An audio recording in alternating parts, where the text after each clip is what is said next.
Welcome to today's Real Estate and Construction Podcast. I'm Mark Cooter, leader of the Cherry Beckert's Real Estate and Construction practice. I'm joined today by a member of our Tax Credit and Incentive Advisory Group, Ron Wainwright. And Ron can introduce himself to our audience today. Ron? Mark, thank you. So my name is Ron Wainwright. I am a strategic tax partner with Cherry Beckert, and I lead our energy practice for the firm, and am located in Raleigh, North Carolina. So welcome to our listeners. All right. Thank you, Ron. So today we've recently released information on the updated 45L residential energy tax credit over the last couple of months. So folks in our audience can find that easily on our website. And I know that we're constantly updating as more information comes out on specifics of how that credit is going to work. But for those that don't have the background in this, or maybe you're not familiar with that credit, Ron, can you give us a little bit of background on the 45L credit? Thank you, Mark. So yes, so the energy efficient, often referred to as multi-residential or residential credit, was actually enacted by the Energy Policy Act of 2005. And then it was extended on a semi-annual basis, but now made permanent through 2032 underneath the Inflation Reduction Act of 2022. It really was created to incentivize developers of energy efficient single and multifamily homes to build them more energy efficient. There are certifications that are required. If we look back to the Energy Policy Act of 2005, the credit amount was available per qualified unit of $2,000, but it was limited to buildings that were 3 stories above grade. And it was specifically, again, created for newly constructed or really completely renovated homes. So for our listeners, eligible parties to the credit underneath old law, as well as new law, are developers and contractors, ultimately regardless of when the home was sold or leased. And the credit can be applied to the year in which the home was first sold or leased, up to $2,000 under old law. And as we'll talk, up to $5,000 now underneath the Inflation Reduction Act of 2022. So a lot of good news for developers and contractors, attributable residential, multi-residential units. So with some of our audience being in the real estate and construction industry, Ron, can you give us, what are the other advantages of the 45L credit to maybe someone in the real estate or construction industry? Excellent question. So as I mentioned briefly, what occurred within the Inflation Reduction Act of 2022 were really substantial changes and expansions attributable to the 45L credit. So this is, in fact, a federal subsidy. And so as a developer or a general contractor is building and developing a residential or multi-residential neighborhood, this is a subsidy in the context that when you sell or lease the unit, as we refer to it, you were eligible for a credit of $2,000 under old law, but effective January 1 of 2023, that $2,000 amount goes up to $2,500. And to the extent that you meet what's referred to as the prevailing wage and apprenticeship requirement, that unit value is $5,000. And again, this is a credit. However, one thing that did change within the Inflation Reduction Act is what are called the energy efficiency standards. So when we think about the new standards, old standards were ResNet prior to January 1 of 2023. New standards are, in fact, what is referred to as Energy Star, which all of our listeners will be certainly knowledgeable of, or what's referred to as Zero Energy Ready Homes. So again, the credit goes from a $2,000 amount to a new minimum of $2,500 up to $5,000. So just as a simple example, if you were developing a 50 residential unit or multi-residential unit. Old law, the credit would have been the 50 times $2,000 or $100,000 of credit that could be passed through to the original investors and or to the developer.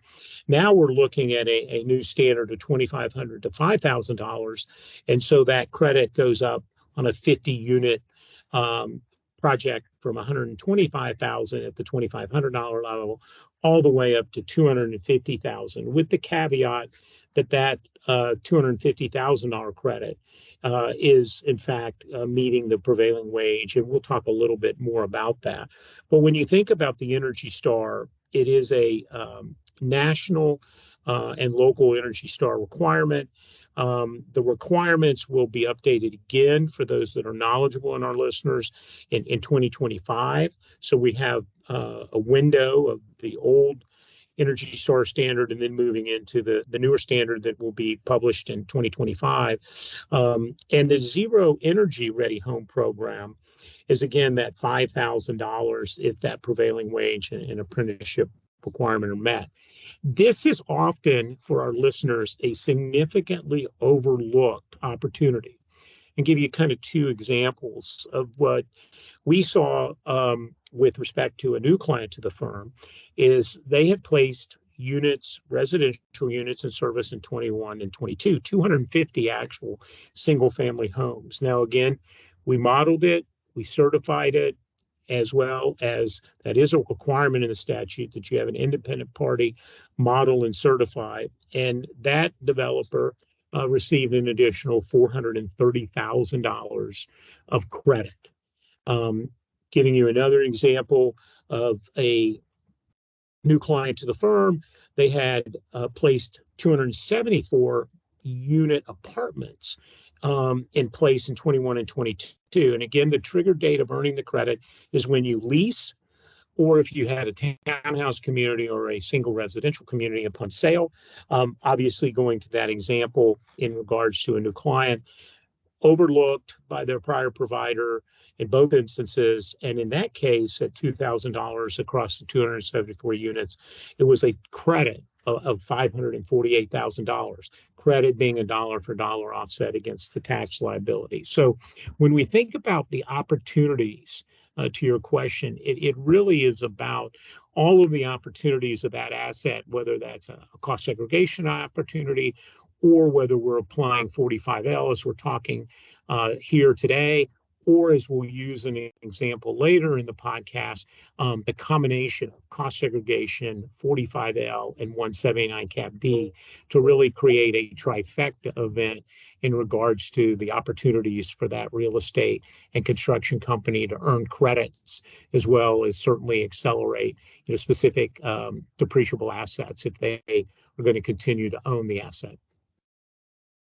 There's some good examples, and I know when you're talking about the benefits to the company, and when you start talking about $550,000 federal credit, that's quite substantial as far as helping in the development of the project and in the capital stack of what the end result is going to be after tax for that project. So that's great. Are there any? You mentioned some of the a while back, some of the standards and some of the increase in the standards in order to achieve that $5,000. Is there anything else that you want to expand on to talk to us a little bit about the new requirements under the new act that we need to know about?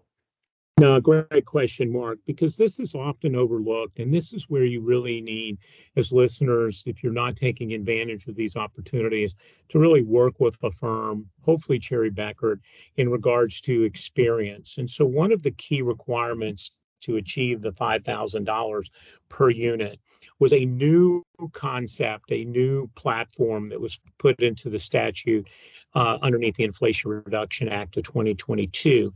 And I mentioned it a couple times intentionally because it's what's called the prevailing wage and apprenticeship requirement. And so underneath the Inflation Reduction Act, one of the underlying tax policies was they wanted to drive the creation of new jobs, and they wanted to drive in the creation of those new jobs apprenticeship programs across the United States. So they have the base credit, which I've mentioned is $2,500, and you can double that credit to the extent that you meet the prevailing wage and apprenticeship requirement. So what does that mean? What it means is that the IRS has now ultimately issued some initial guidance to taxpayers on how to satisfy that wage and apprenticeship requirement. That's in what's called Notice 2261 that was issued last year. And basically what it says is that the wages paid to the contractors and subcontractors must be at rates that are not less than the prevailing rate for construction in the locality or where that asset is being constructed. And this is defined by the Secretary of Labor. So as developers and construction companies are beginning to construct assets post January 30th of 2023, they need to be very compliant and adherent to ensuring that those individuals, those on the job site, or in contractors and subcontractors, are being paid not less than the Department of Labor's prevailing rate for that job type in fact, the construction locality. When you think about the apprenticeship requirement, what the guidance told us was that taxpayers have to satisfy what is referred to as an hours worked by qualified apprentices, and they have to make up a specific percentage of the total hours worked on the construction project. Now, the percentage of qualified apprentice hours to total hours vary ultimately based on the date of construction and when that construction begins. So, for example, if you began construction before January 1 of 2023 and the asset's being placed in service in 2023, then in fact, you have a 10% threshold on an apprenticeship requirement. Meanwhile, you must also meet the standards of that prevailing wage, even though you're grandfathered if you began construction prior to January 30th of 2023, but not so for the apprenticeship requirement. So you can begin to see there's a lot of complexity to earn that maximum of $5,000 per unit. After 22, but before January of 2024, that apprenticeship requirement moves in regards to that number of hours worked by qualified apprentices, making up that percentage of the total hours worked on a construction project to 12.5%. And then on or after January 2024, it moves to 15%. So there's still a lot of confusion out there. So that's where we say you need to work with a firm that's very knowledgeable in this area, that's done a significant amount of work in this area, because we can help guide you forward insofar as not only the prevailing wage and the grandfather and cure provisions, as they're called, but also in the apprenticeship requirements. And as an example, in a client we have that is 300,000 man hours across 250 jobs over a period of 2 years, we've developed a single service offering to take all of that burden of compliance in regards to monitoring the wages, monitoring the hours on a quarterly and semi-annual and annual basis, so you maximize that $5,000 credit. We have a offering that we can help and assist you in doing that, so that burden kind of comes off of you.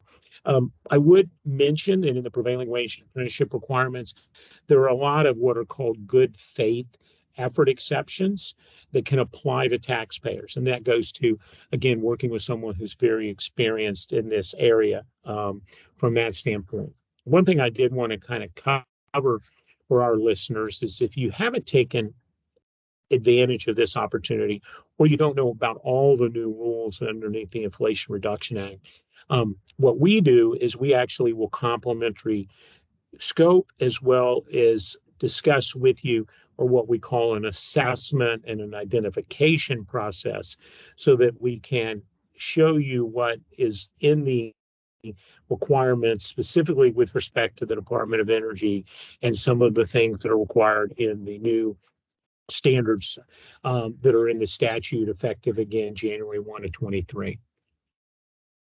So, Ron, if somebody's missed this credit from a past development or past project they've done, can they go back and claim that credit or approach you guys about looking into that?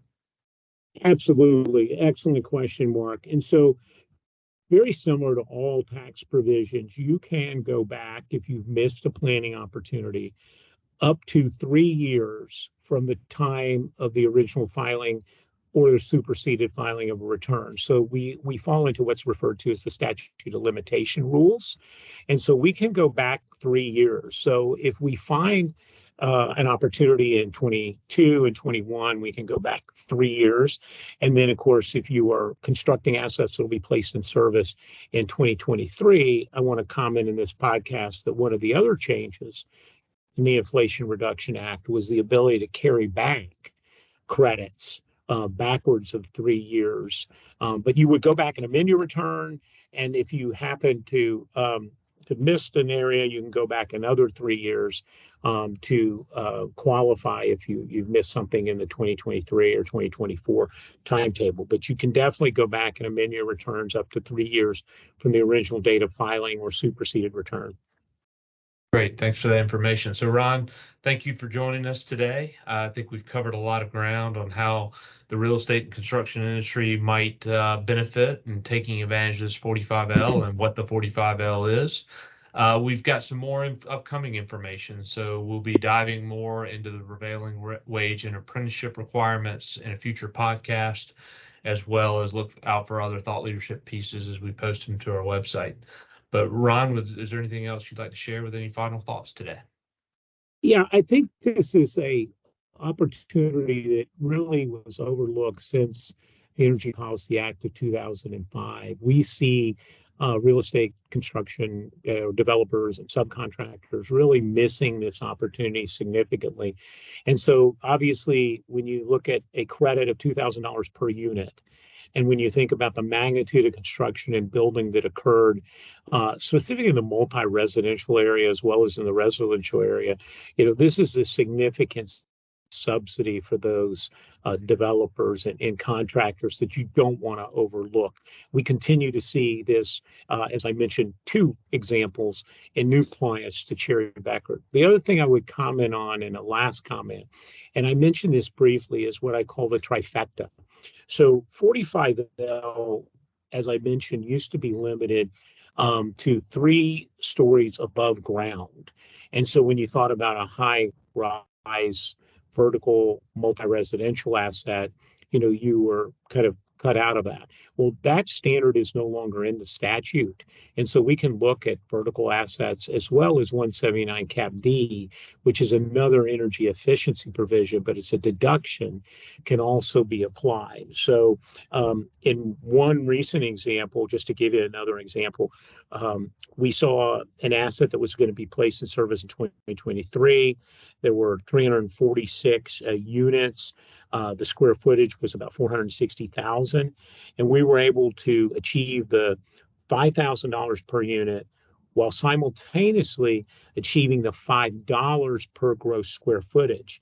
And so that client walked away with a credit of $1,730,000, 5,000 to the 346 units in regards to 45L, but then in the deduction came away with $2,300,000 in their development. And so that's what I call the trifecta. And we'll have, as Mark commented, other podcasts that we will hopefully you'll listen into, and we'll be talking more about that as well. So again, thank you on behalf of me for attending today, and everyone have a great day.